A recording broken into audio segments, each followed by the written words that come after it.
এবারের মতো সব আলো নিভে যাবে, জীবন চলবে আবার জীবনের মতো। রাত 12টার সময় ঢাকের আওয়াজে ঘুমের সমস্যা হবে না। রোজ রাতে ছাদে গিয়ে গোটা আকাশে একের পর এক বাজির রোশনাই দেখতে পাবো না। আবার 1 বছর অপেক্ষা করব এই কয়েকটা দিনের জন্য।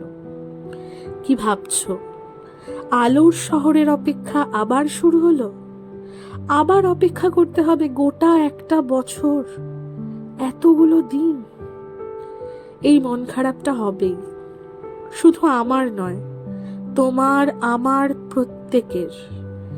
পুজোর মতোই এই মন খারাপের অসুখটাও সার্বজনীন।